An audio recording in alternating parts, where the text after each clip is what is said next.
বিসমিল্লাহির রহমানির রহিম। আসসালামু আলাইকুম। আমি জান্নাত, ওয়েলকাম টু মাই চ্যানেল। কেমন আছো তোমরা সবাই? আশা করি খুব ভালো আছো। আলহামদুলিল্লাহ, আমিও ভালো আছি। বন্ধুরা, আমার যে চ্যানেলটা ছিল আর কি, আগে যেটা চ্যানেল ছিল আর কি, জান্নাত কিচেন, সেটাতে একটু প্রবলেম হয়েছে। প্রবলেমের কারণে ওটাতে আমি আর ঢুকতে পারছি না। এই জন্য আবার একটা নতুন করে আবার চ্যানেল খুললাম, জান্নাত কিচেন 2। তোমরা অবশ্যই আমাকে ফলো দিও, সাবস্ক্রাইব করো, পাশে থেকো, বেল আইকনটা প্রেস করে দিও। আর আমি তো মনে করো যে ওটা দিয়ে ঢুকতে পারছি না, এই জন্য তোমরা আমার এই চ্যানেলটাকে অবশ্যই সবাই সাবস্ক্রাইব করে পাশে থেকো প্লিজ। আমি এখন এই যে নতুন আলু দিয়ে আর শিং মাছ দিয়ে আর টমেটো দিয়ে ঝোল করব। এখন এই জন্য প্রথমত চুলাতে কড়াই দিয়ে দিয়েছি, আর আমি তেলটাও দিয়ে দিয়েছি। তেলের ভিতরে একটু লবণ দিয়েছি আর একটু হলুদ গুঁড়া দিয়ে দিলাম। কেন আমি এখন আলুগুলা সুন্দর করে ভেজে নেব, তাই। বিসমিল্লাহির রহমানির রহিম।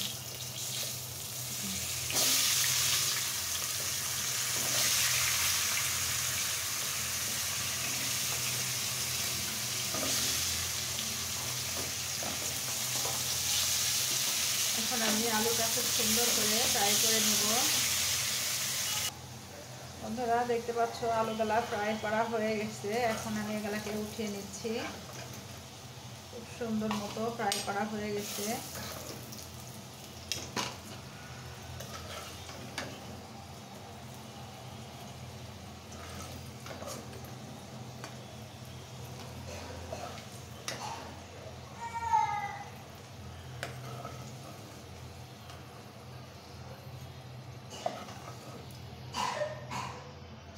দেখতে পাচ্ছ মাশাআল্লাহ কতটা লোভনীয় লাগছে আলুগুলা দেখতে। আর এখন আমি একটা বেগুন কেটে নিয়েছি, বেগুনটাকেও ফ্রাই করে নেব।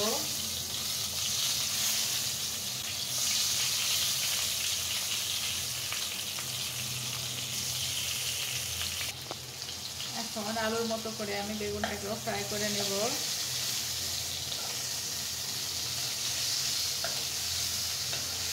আলু, বেগুন আর এই শিং মাছ আর টমেটো দিয়ে রান্না করব।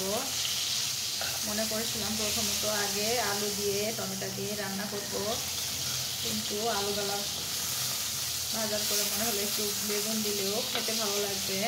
শীতের বেগুন, টাটকা বেগুন খেতে মজা লাগবে, এই জন্য একটা বেগুন দিয়ে দিলাম।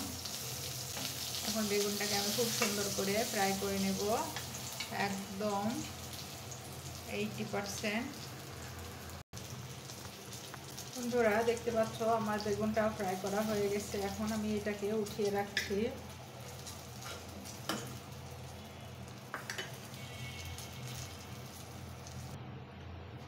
এখন আমি বেগুনটাকেও সুন্দর মতো উঠিয়ে নিয়েছি। এখন পরিমাণ মতো তেল দিয়ে দিচ্ছি। এখন তেলের মধ্যে আমি পেঁয়াজ কুচিটা দিয়ে দিচ্ছি।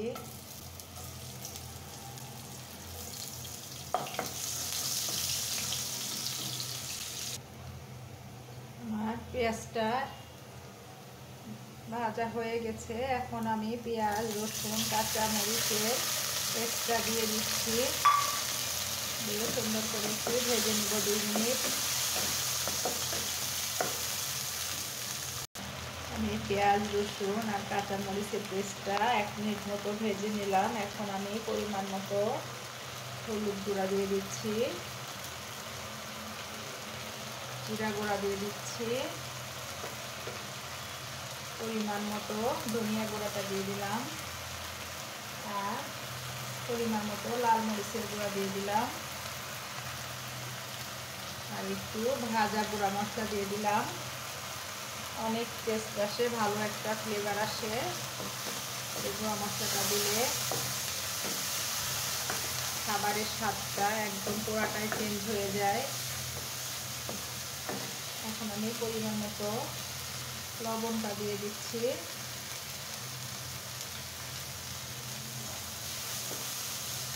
আমি একটু পরিমাণে পানি দিয়ে দিচ্ছি। এখন আমি খুব ভালো করে মশলাটাকে কষিয়ে নেব। এখন মশলার ভিতরে আমি মাছগুলা দিয়ে দিচ্ছি। মাছগুলা দিয়ে একটু কষিয়ে নেব।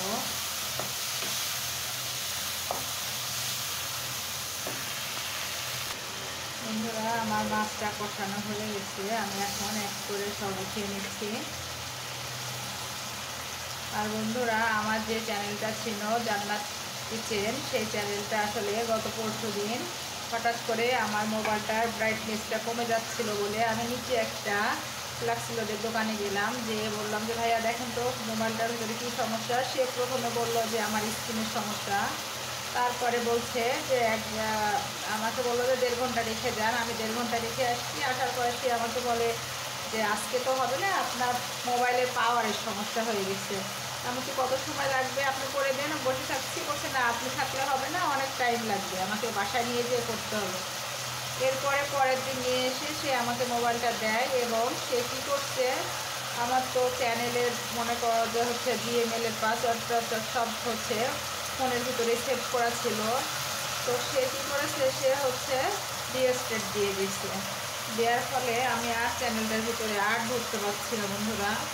এই জন্য তোমাদের কাছে রিকোয়েস্ট করছি যে অবশ্যই আমার চ্যানেলটাকে তোমরা ফলো করো, জান্নাত কিচেন 2। আর আমি ওটার ভিতরে কিন্তু আমার ওই চ্যানেলের ভিতরে কিন্তু আমি আর ঢুকতে পারছি না বন্ধুরা। তাই যদি আমাকে ভালো লাগে তোমাদের, অবশ্যই তোমরা আমার এই চ্যানেলটার ভিতরে ঢুকো, তাহলে আমার খুব ভালো লাগবে তোমাদের ভালোবাসাতে। আর আমি তো এখন তোমাদের আইডির ভিতরে যেতে পারছি না, এই জন্য তোমাদের কাছে রিকোয়েস্ট করছি অবশ্যই আমার চ্যানেলটাকে সবাই সাবস্ক্রাইব করে দিয়ে পাশে থেকো। আমি এখন খুব সুন্দর মতো আলুটাকে কষিয়ে নিচ্ছি। এখন আলুর ভিতরে আমি এই যে টমেটোটাও দিয়ে দিচ্ছি, কেটে রাখা টমেটোটা। এখন আলু আর টমেটোটা খুব সুন্দর করে কষিয়ে নেব।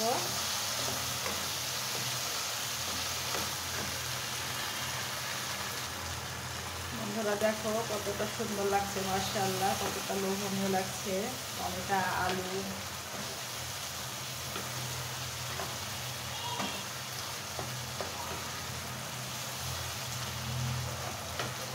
এখন খুব সুন্দর করে এটা কষিয়ে নেব টমেটো আর আলুটা। আমি তো এমনি খুব সুন্দর করে ভেজে নিয়েছি আলুটাকে, তাই আমার বেশি সময় লাগবে না। তোমরা দেখতে পাচ্ছ আমার টমেটো আর বেগুনটা কিন্তু একদম সফট হয়ে গেছে, আর টমেটোটা দেখাই যাচ্ছে না। আমি কত বড় বড় করে ফুটে দিয়েছিলাম, টমেটো কিন্তু আর দেখা যাচ্ছে না, জাস্ট টমেটোর ছালগালা আছে, বাকি অবশিষ্ট সবই গলে গেছে। এখন কি সুন্দর একটা গ্রেভি হয়েছে। আমি এখন পরিমাণ মতো পানি দিয়ে দিচ্ছি ঝোলের জন্য, এটুকু দিলে হবে, আর লাগবে না। এখন এটাকে আমি 5 মিনিটের জন্য ঢেকে দেব।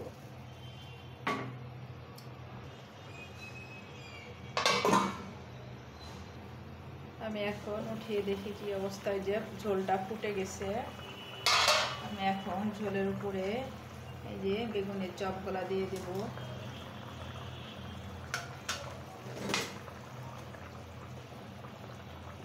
আর তার সাথে মাছগুলাও দিয়ে দিচ্ছি।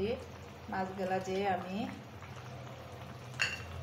কষিয়ে রেখেছিলাম।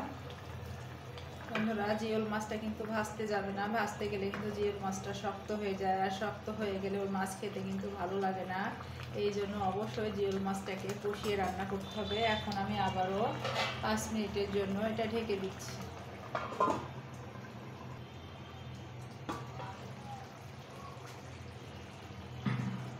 বন্ধুরা, কিছুটা ফ্রোজেন ধনিয়া পাতা দিয়ে দিচ্ছি, বিলাতি, দেশি না, তাহলে তরকারিটা খেতে খুব ভালো লাগবে। শীতের তরকারিতে অবশ্যই ধনিয়া পাতাটা দেবে, তাহলে কিন্তু তরকারিটা অনেক মজা লাগে। দেখতেই পাচ্ছ মাশাআল্লাহ কতটা লোভনীয় লাগছে তরকারিটা দেখতে। আর 5 মিনিটের জন্য ঢেকে দিচ্ছি। বন্ধুরা, দেখি কি অবস্থা তরকারিটা। মাশাআল্লাহ হয়ে গেছে, দেখতেই পাচ্ছ বন্ধুরা।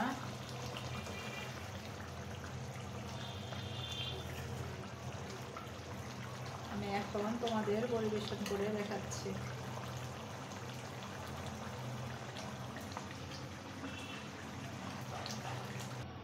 বন্ধুরা, এই যে আমি পরিবেশন করে নিলাম।